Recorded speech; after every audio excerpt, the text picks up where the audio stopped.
Hi, welcome to EPCC Talks. I am Dr. Amber Archuleta and my co-host, Professor Claudia Chacon. We'd like to welcome you to another episode. Today we have, I'm really excited to talk to these individuals. I think I invited them maybe about a month ago, and the reason I was excited, I hadn't had SGA officers on for a while, so it was going to be a treat, and I always had a connection to SGA. So today I'd like to introduce to you right here, Mr. David Zamora, President at EPCC, SGA, and then this wonderful gentleman, Armando Baca, who is the Vice President, EPCC, SGA. Welcome to you both today. Thank you for coming. Hello, it's good to be here. Yeah. Thank you. We appreciate the invitation. Of course, of course. So as I mentioned to both of you, I kind of wanted to start with, some basic stuff. Basic just meaning, tell me a little bit about what SGA is doing. I want to hear what you got. It's been a chunk of time, really. I think the episode that I sent you all, that was the last time we were at SGA. When we went to the offices, we were actually in the offices. And so although I've been connected and talking to you, there's a chunk of time missing. And so I want to hear a little bit about what you did. Let me start kind of a little bit backwards. Let me talk to you a little bit about during the pandemic and some of the things that you were doing. And then once we got back into campus and we were full speed, some of the things that were happening then. And I'll go ahead and start with David. I wasn't around really during the pandemic. I ended up taking about a year break, and I came back when in-person classes started up again. But even then, there was still restrictions in place that had us having meetings and different stuff happen. Mm-hmm. Like being at 100% is so much different than whatever it was, a 25, 50% we were at. It was like crazy different. Like it went back practically to like how it was before when I first started being in student government. Mm-hmm. Yeah. I think there's always this learning curve. I mean, when we were teaching using these cameras half at home and you're forgetting that you got to switch on, switch off all the time. So I think there's just that, kind of, let me see what this is, and then, what you prefer. And then were you here during the pandemic, Armando? I started school again on fall 2021, so not really on pandemic, just on the, as he was saying, 25% classes. Yeah. And sadly, I also had those classes that one day was on class and the other day was off. Yeah. So I wasn't around some pandemic. Yeah. But from that semester, SGA was not that active because also we lack of members. Mm-hmm. Right now we still a lot of spots are missing, but on fall 2021, it was worse than it's right now. Mm-hmm. And as well, we have more students at this moment. The only difference over there was the Miss Jones was around. Mm-hmm. Mm-hmm. Of course, talking about Miss Arvis Jones. Yeah, Miss Arvis Jones. Yes, director of SGA for a long time, or Campus Life for a very long time. Yeah. So hello, Arvis. If you're watching us, hello from EPCC Talks. Okay, what's happening now with SGA? What do you guys got going? What are some things happening? I'm always interested in the food pantry, things like that you guys are honing in on. Right now, it's really is essentially a rebuild stage. Mm-hmm. Losing Miss Jones, Marlib, retired or resigned, left as well, and right now we have a total of 3 campus life representatives, and then Claudia and Reina who work in student leadership, and that's all of their full-timers they have. Mm-hmm. So they're essentially really short-staffed, and I think that has affected us as well. We've been trying to get members. We've had difficulties trying to get members and whatnot. We've right now we have a solid 5, myself and Armando, and then 3 senators, and then we're going to have an interview today for a secretary. And it's really difficult, honestly, without I hear you. Miss Jones. It's she knew so much and helped so much. And Absolutely. Coach Hinojosa is great, and he helps me with everything, but I do know he has to split so much of his time, and, he's one person working in two different departments at the same time, Sure. and it's, Yeah. I applaud him. It's got to be a lot to do. But as for the food pantry, it just got its own room, so it moved up to the awesome. fourth floor on the C building. Okay. Yeah, where distance learning is. Yes, up where the old offices were. Awesome. And it's in the, I don't remember the room number, but it has double doors, and it's very big, and it's looking to get expanded, hopefully to provide like frozen meat and vegetables and fruit for Awesome. students. But we are going through the process with the lawyers to make sure we have all of those guidelines in place right now. For food and Yes, we don't want to get anybody sick. get anyone sick or anything like that. I hear you. And then right now we do a banquet every year, and we're looking to host our banquet. Is that still in April? It's going to be May 3rd. May 3rd. Yes. Okay. So Awesome. the week I've before been to graduation. Yeah. Well- Tell me a little bit about. No, I appreciate that, David. A little bit about the recruiting process, Armando, in terms of recruiting senators, recruiting potential officers. Are you going to the classrooms? Is it word of mouth? What's the best avenue in terms of how you locate people? And Claudia and I are always good advertisements in terms of telling students, they have opportunities like this. So what are some things that you all do that really work? I cannot say something that really works because we did having the attention from the students. But one thing we done the last semester, and we would like to do this semester as well, is going meet and greets with the students to each campus at least 2 or 3 hours, and give some snacks away and maybe play some board games. Yeah. And apart from hearing their concerns, also invited them to SGA. Also, I just made some flyers. On our meeting, we are going to decide which will be the best one, so we can put it all around all the campuses. Another thing I like to do is for my professors, my own classes. To go talk. Ask, Yeah, for for 5 sure, minutes, for can I sure. have? And you're always welcome to come to wherever I'm teaching. I have 8 classes, so you're always welcome to. Okay, I will send you an email Of for course. your schedule. Also, I have one professor that wasn't my professor. She's very friendly, and she always invites me to her classes. A lot of her students are really active, but none of them really join, and neither to the 39 clubs the EPCC has. So I really don't know which is the problem why the students are not really coming back or getting involved into school. Yeah, I hear you. I mean, I think that's always we're coming off of a 2-year, super unique situation that nobody could even describe or took a toll on all of us. And then now that we're here, full speed, it's almost, like you said, I don't know what the word you used, that re-engaging. Rebuild. Rebuilding that. Remind me about elections, David, the time frame, the requirements, in case any of our students are interested. So for elections, the requirements are a 2.5 for senators, and then a 3 for the executive board, which can go anywhere from campus reps, parliamentarians, secretary, vice president, president, and historian, and treasurer. Okay. And those are all 3.0s, and then 2.5s are for senators. And then there's an election committee. They have to attend a certain meeting to be told about the election guidelines. Dr. Burnham does a phenomenal job with that and going over the election guidelines and what you can do, what you can't do, because there's some stuff that if you do, you will get removed from your election, and It's helpful to know. Sure. it's crazy. But don't make your flyers too big. I think that's like one of the ones that's there. But little things like that. And then the time frame, it's in the spring. It's about, in all honesty, I've been in 3 different terms, and I've only had an election campaign once. Okay. And that was this recent year. So I think it's about 2 weeks around. I know on the banquet we do the ceremony for the new SGA members. So about a week before we already need to have the new SGA coming.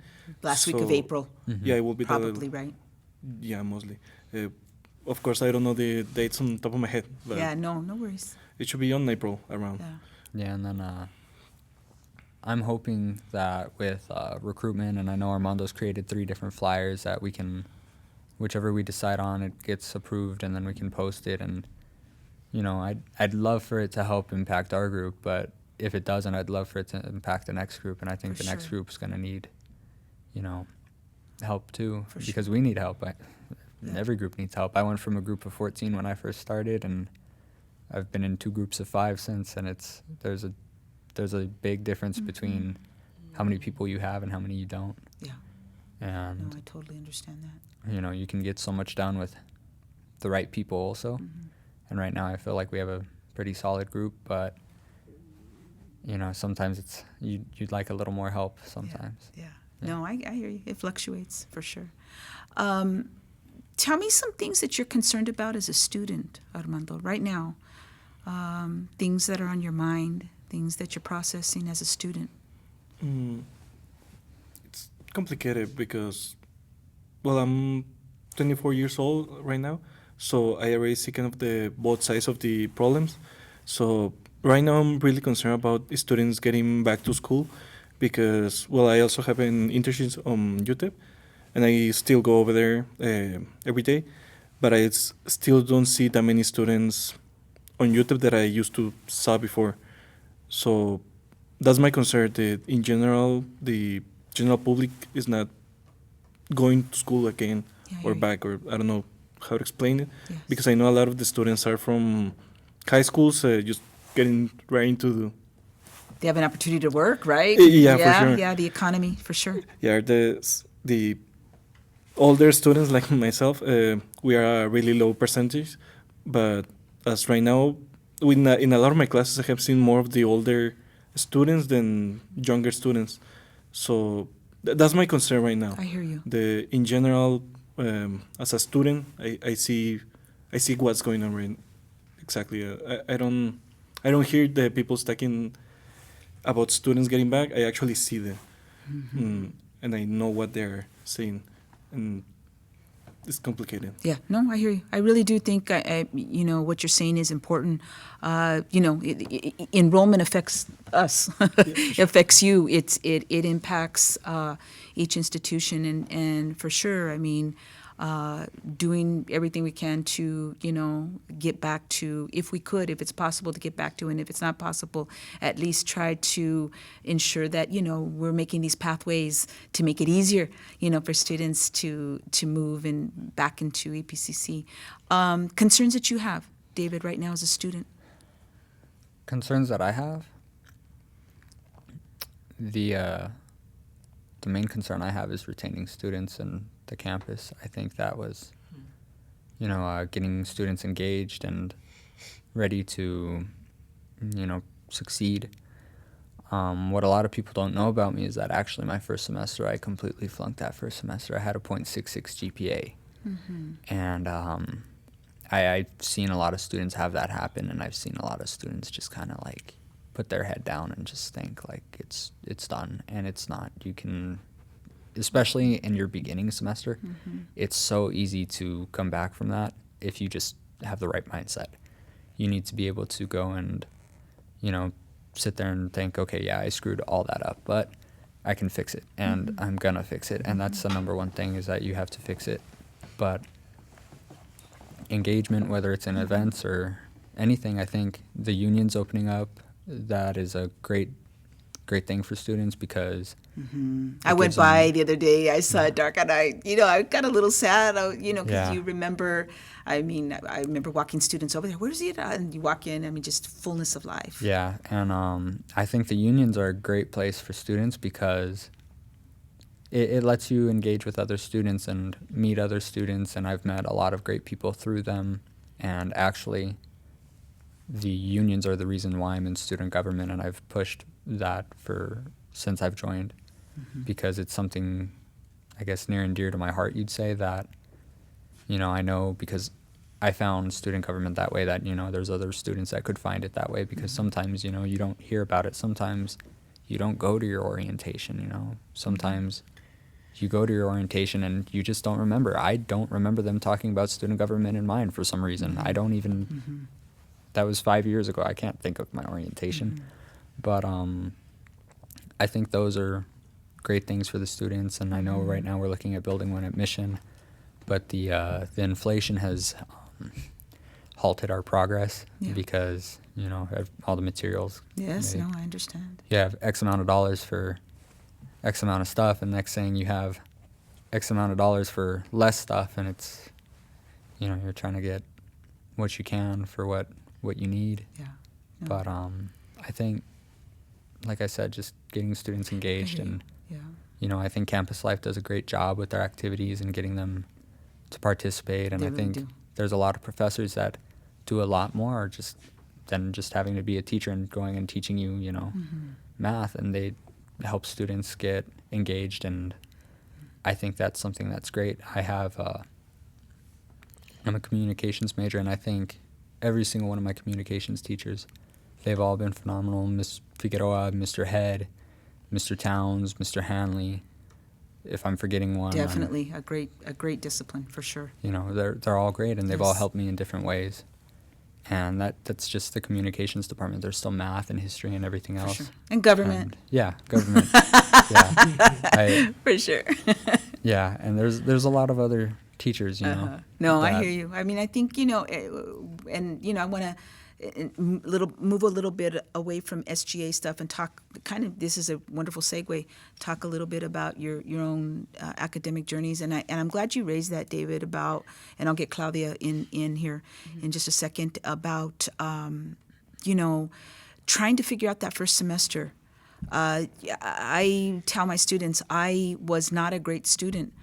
I loved learning, and I loved being in the classroom. I didn't have the tools.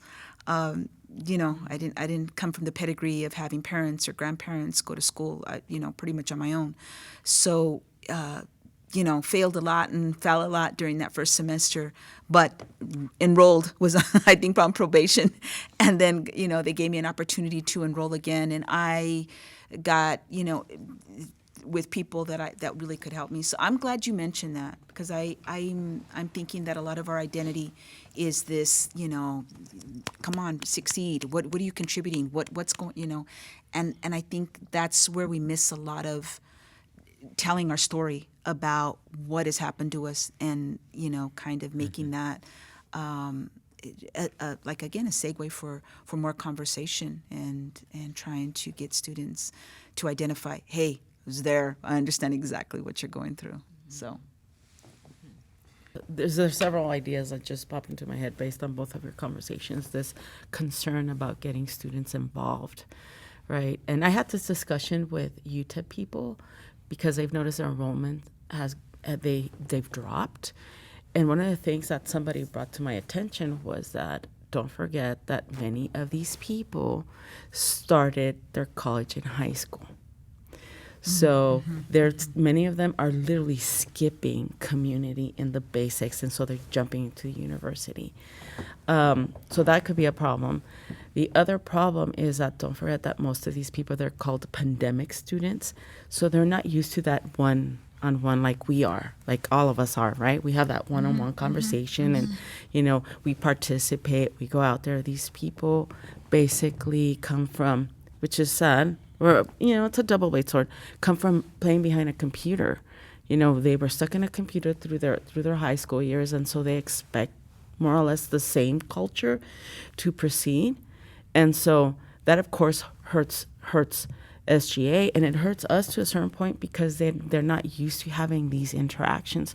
I remember when Ms. Jones was around and there was a little bit more, and even the pre-pandemic, there was a lot of interaction, right? There was something else going on every week. Sure. There was something happening, and you guys were calling students, and they would advertise it in my class.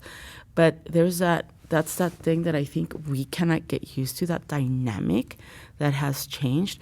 Because like I said, even UTEP people are saying we're having issues getting students in because they're used to things being solved for them.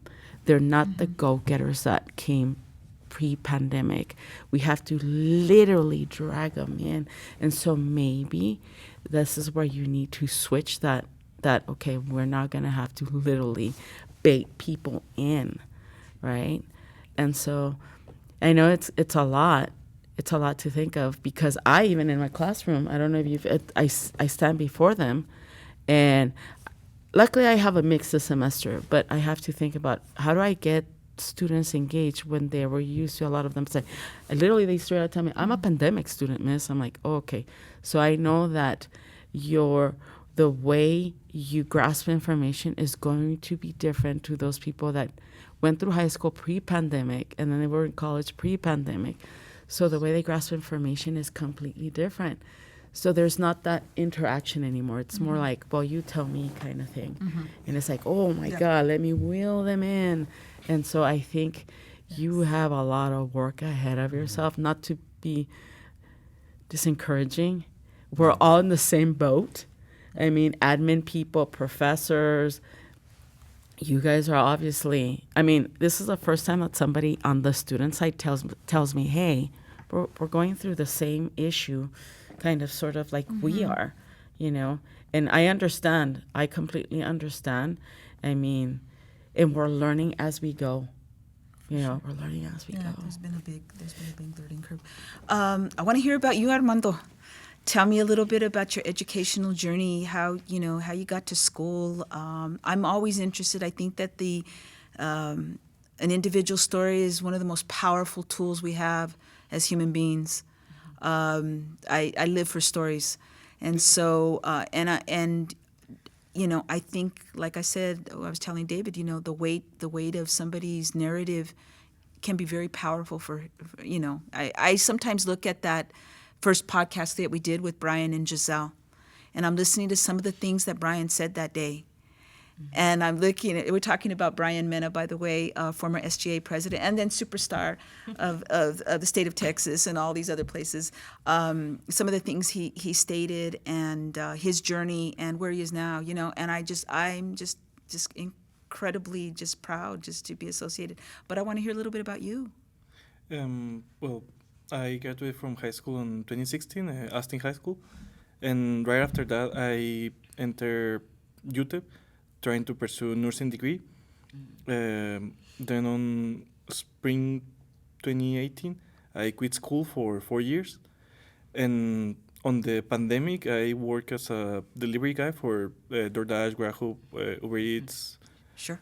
And I kind of realized that I need a school diploma or something so I can get hired on For sure. a decent job, right?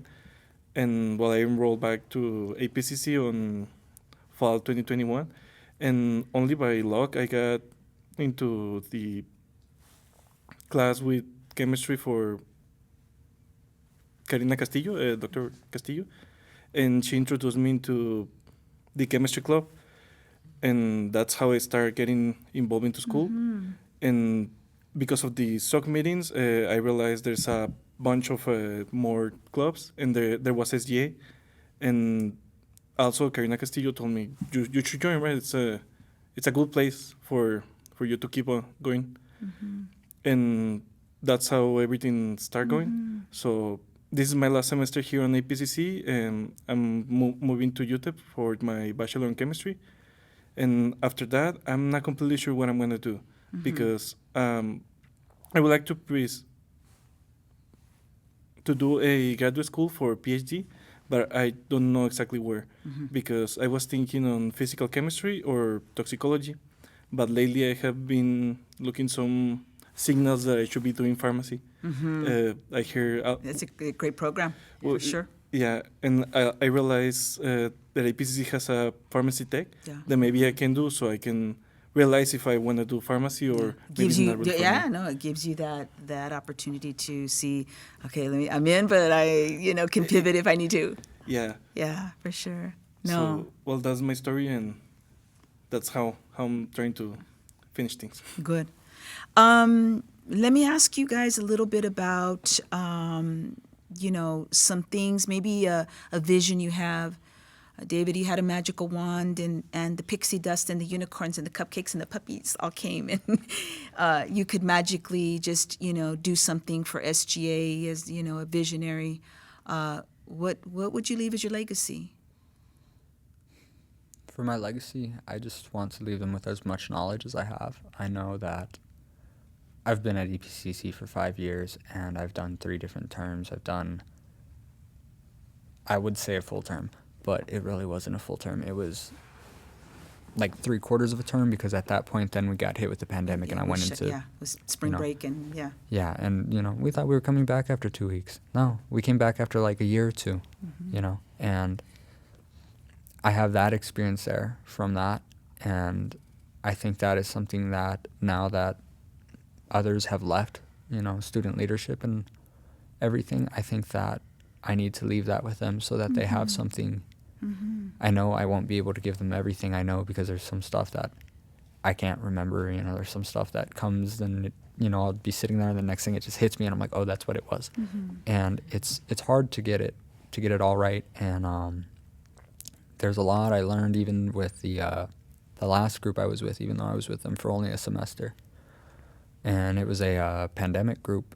Essentially, we had all the restrictions and everything, and I think, everything that I learned, it's going to set them up for greatness, and it'll leave them with the potential to grow and be better than my group was. And I think they can become, as strong as groups in the past have been. And I think there's some people that have a lot of potential to be great, presidents and vice presidents, and they'll talk to me and tell me about it, and I'm like, well, if you want it, go get it. There's, it's yours. Just if you have the requirements and everything, why not go? Yeah. Go get it. And that's what I want to leave them with. And I know sometimes I can be a little strict on them, and I know some of them would like me to be a little more lenient, and I think I've been a good balance of both. But I think there's a lot of learning for everyone to do, and I think being in this role has left a lot of learning even for me, and I've learned things that I didn't even know I would ever have to deal with, and I just want them to succeed even more than what my group will. So. No, that's beautiful to hear. I mean, I always say the same thing. I want to leave where I'm at better than when I arrived. Armando, same question for you, and then we're going to wrap up. I have one last question for you, but I wanted to hear a little bit about what your vision is, what you want, the legacy that you would like to leave for future VPs, future presidents, senators, officers. My mainly goal I would like to leave here on EPC is motivation. Because as David says, before pandemic, because I remember come to one of the Fall Fest, and it was really good, and I appreciate the time I spent over there. And the events that the SGA have trying to put everything together, if it's not on by your birthday, it's not gonna happen at this moment, right? So Usually that's the case. Yes. Yeah. Yes. I wanna leave all the members with motivation. Everything will be happening as according as what we expect it to be. If we plan an event, we plan for hundreds of people and not just for 5 or 10. Because I also remember his stories from Miss Arvis Jones, and he told us how it was used to be before pandemic, and I really like the idea how it will be plan one of those events and actually run it. I think unfortunately I won't be here able to do one of those, but I would like to see that EPCC is going on with all the events and everything. So I think motivation will be my legacy. No, that's beautiful too, and I think both of those elements mixed together is for sure the recipe. Last question: what advice? Claudia and I always ask this last question. What advice would you give to a younger Armando? Interesting. I don't know. Probably everything will be as planned. I think. Don't worry about anything. You just follow what you think is best. Your knowledge right now is enough for whatever you encounter. I think that's That's my Yeah, advice. there's always that little inner voice, right, that you're Yeah. listening to that's guiding. So I appreciate that. David, same question. What advice would you give to a younger Mr. Zamora? The advice I'd give to a younger myself.